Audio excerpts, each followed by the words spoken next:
ছাত্ররা যখন শান্তিপূর্ণ আন্দোলন করছিল তখন গণহারে গুলি করে ছাত্রলীগ যুবলীগকে লেলিয়ে দিয়ে এদেশের ছাত্র জনতার উপর নির্মম হত্যাকাণ্ড পরিচালনা করা হয়।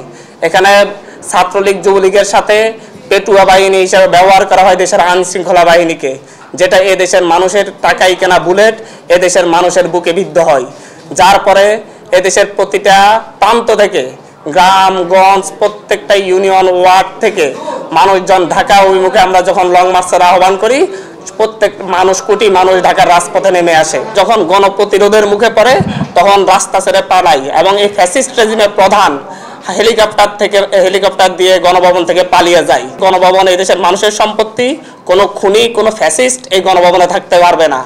ঠিক ছাত্র জনতা তাদের সম্পত্তি বুঝিয়ে নেয় এবং গণভবন থেকে ফ্যাসিস্ট সরকারকে, খুনি সরকারকে বিতাড়িত করে। তার পরবর্তীতে যেটা হচ্ছে, যখন তারা পরাজিত হলো তখন দেশের বিভিন্ন প্রান্তে তারা সংখ্যালঘুদের উপর হামলা করা শুরু করলো। তারা বিশ্বের কাছে দেখাতে চাচ্ছে বাংলাদেশ একটি সাম্প্রদায়িক দেশ, কিন্তু এ দেশের এই রিজিয়নের মানুষ হাজার হাজার শত শত বছর ধরে সাম্প্রদায়িক সম্প্রীতির সাথে বসবাস করে আসছে। আমি যখন আমার গ্রাম বিপাতিয়ায় আমার বাবার কলিগ আমাদের সনাতন ধর্মাবলম্বী আমরা নিয়মিত ওনাদের বাসায় যাই, ওনারা আমাদের বাসায় আসেন। আজকে যখন বিজয় মিছিল হয়েছিল আমার বাবাকে সাথে নিয়ে আমাদের এলাকার সনাতন ধর্মী মানুষজন বিজয় মিছিল করেছে। প্রত্যেকটা জায়গায় দলমত নির্বিশেষে মানুষ ঐক্যবদ্ধ।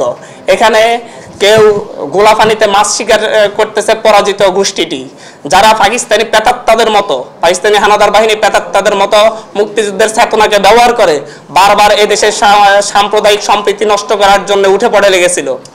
তারা এখন এদেশের ইমেজ, তারা যখন এদেশে থাকতে পারে নাই, ফ্যাসিস্টরা যখন এদেশ থেকে বিতাড়িত হয়েছে তখন তারা এদেশের মানুষের ইমেজ নষ্ট করার জন্য প্রতিটি জায়গায় হামলা ভাঙচুর শুরু করেছিল, যার সাথে এদেশের ছাত্র জনতার ন্যূনতম সম্পর্ক নেই।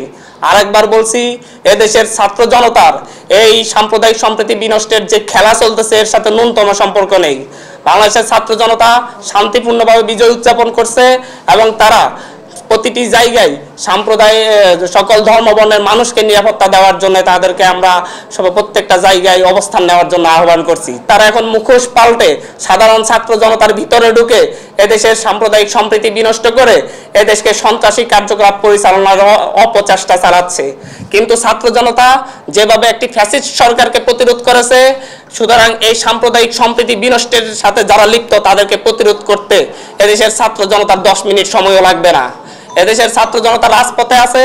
আমি বৈষম্য বিরোধী ছাত্র আন্দোলনের পক্ষ থেকে এদেশের ছাত্র জনতাকে বলবো, প্রতিটি জায়গায়, প্রতিটি গ্রামে গঞ্জে, প্রতিটি পাড়া মহল্লায় সাম্প্রদায়িক সম্প্রীতি রক্ষার্থে আপনারা সকলে আমাদের সংখ্যালঘু ভাই বোনদের নিরাপত্তা দেওয়ার জন্য সকলে দাঁড়িয়ে যান, যাতে আর কেউ এই ঘোলা পানিতে মাছ শিকার করতে না পারে।